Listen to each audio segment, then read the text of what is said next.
Hello, welcome to Beloved Ministries.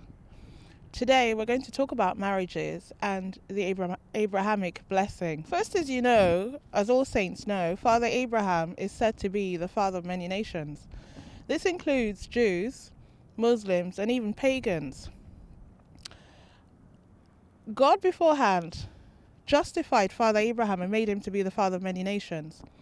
And the scriptures, Galatians 3, said that the scripture saw beforehand that God would justify the heathen, and so beforehand preached the gospel unto Father Abraham. And when we look at our customs as Nigerians, we can see this to be true.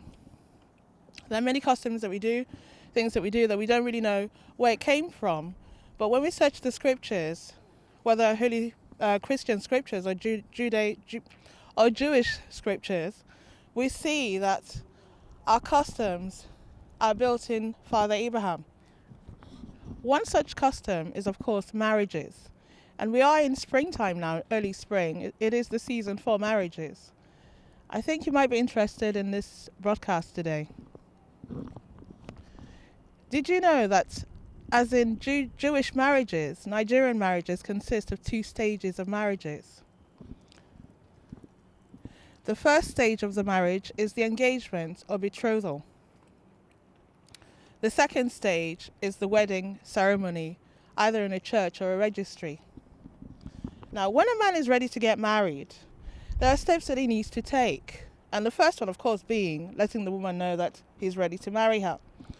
The second stage is writing a letter of intention of marriage, to the woman's parents or family.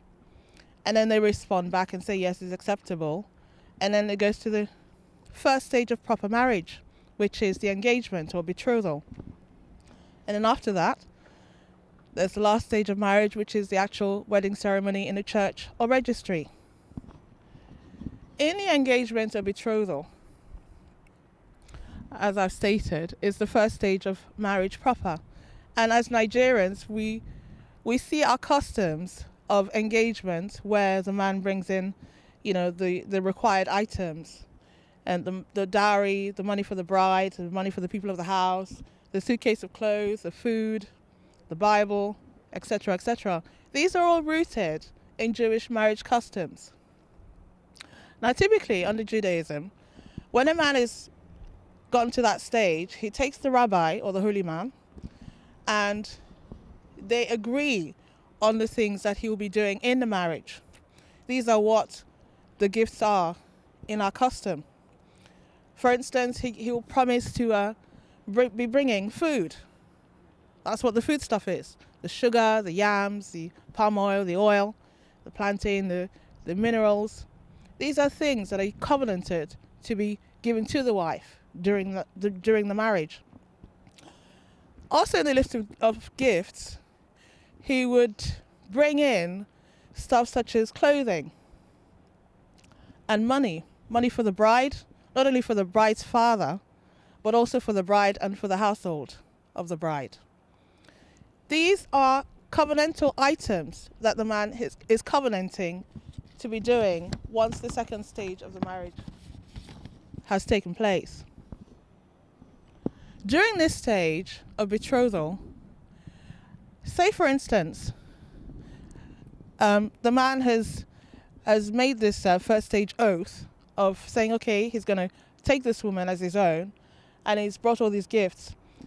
Say at this stage of the betrothal, the man finds that the woman goes off and, sleeps with somebody. Because they're still considered to be singles at the betrothal stage, that man can break up that betrothal and any further marriage commitments. This, say Jewish scholars, is what Jesus Christ was talking about in Matthew 5 verse 32. In Matthew 5 verse 32, Jesus Christ said, except for the sake of fornication, any man that divorces his wife and remarries causes her to sin. And that sin will be upon the man, the head of the man, not upon the woman. We know from scriptures and from training, like in 1 Corinthians, Paul says that fornication is a sexual transgression done by singles never been married. What married couples do or what their sexual transgression is called is known as adultery. It's not fornication. So at this stage, if a woman that's betrothed to a man goes and sleeps with somebody else, see perhaps her old boyfriend comes on the scene, the man is free to break it. He's free to take back all the gifts. He's free to break any and further commitments to the marriage. This was what was going to happen to Mary by Joseph. When Joseph found out that she was pregnant, he thought that she had been unfaithful, and under Jewish customs, he needed to have filed a divorce. It's known as a get. It's called a get in Judaism.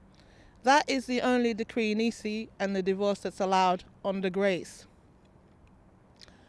Anyway, assuming that both couples get on fine, there's no need to break the marital oath or the betrothal oath, both couples can go to the next stage of the ceremony, which is the church wedding or registry wedding. Once they've completed this stage, there's no backing out. It's till death do you part. At the church or registry ceremony, the registrars or the church must notify the public. They must announce it that there's going to be a marriage union taking place between X, Y, and Z, between X and Y, on a certain date. This is, of course, allowed by God. It is given, and it's a must, a requirement that must be done, because they need to know, the congregations need to know, to come to the church or the registry, that these people are getting married, and they need to voice their objections if there is any legal objections. Legal being, going against the things that God has ordered. God, for instance, has ordered that, a divorcee cannot remarry.